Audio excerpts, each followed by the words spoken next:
L'architecture a pour vocation de s'interroger sur l'espace dans lequel vivent les hommes. La possibilité soudaine d'accéder à un nouveau territoire, un monde qui s'étend de l'orbite terrestre jusqu'à la Lune, et les perspectives réelles ou potentielles que semble promettre cette aventure, a enrichi l'imaginaire des architectes et ouvert un autre champ d'aspiration. Quand on pense à la relation entre la conquête spatiale et l'architecture, on pense inévitablement à archigrammes. On pense à tous les archigrammes ou les métabolistes, ou les japonais, c'est les années 60. C'est vraiment les années 60, c'était quand même le début de la pensée.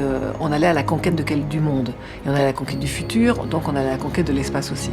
Oui, l'architecture hérite en partie de la modularité et de la perception visuelle et formelle des capsules spatiales, mais aussi de la science-fiction.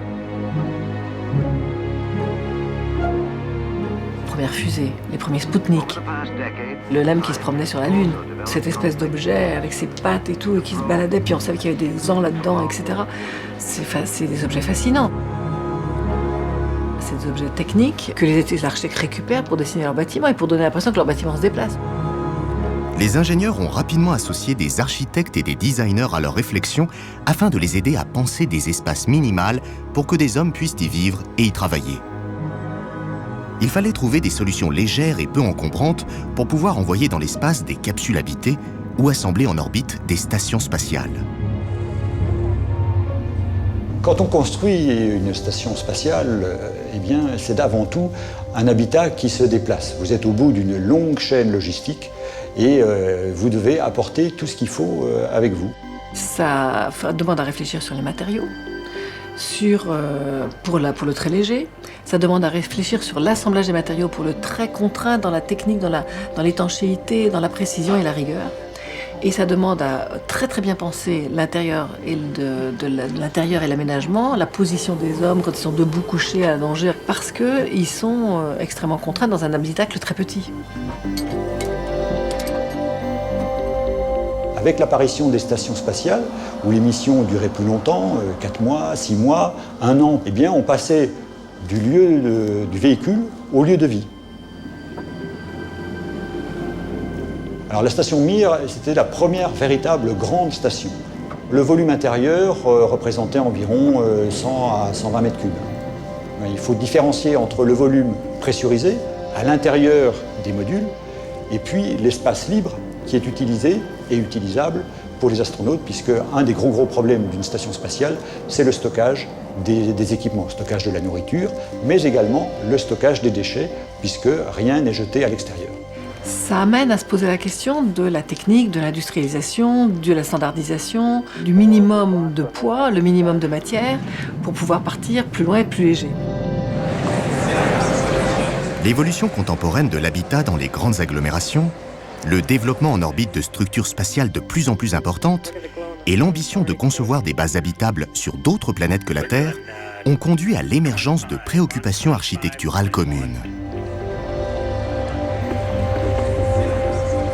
Les tours qu'on construit aujourd'hui peuvent être des modèles de futures colonies spatiales. Il est tout à fait imaginable que le processus qui consiste à bâtir des territoires confinés à l'intérieur de tours, totalement ventilés, climatisés, on recrée une atmosphère réelle, on pourrait même imaginer des jardins intérieurs, etc., relève au fond du même principe que la construction de colonies extraterrestres. Une fois qu'on sera arrivé sur d'autres planètes, on pourrait développer une architecture locale avec les matériaux qu'on trouvera sur place. Pourquoi pas utiliser les matériaux locaux pour créer des briques lunaires?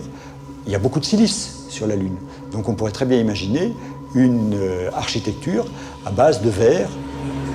Les premiers hommes ont utilisé des cavernes, nous utiliserons des cavernes sur la Lune ou sur Mars pour se protéger des radiations cosmiques.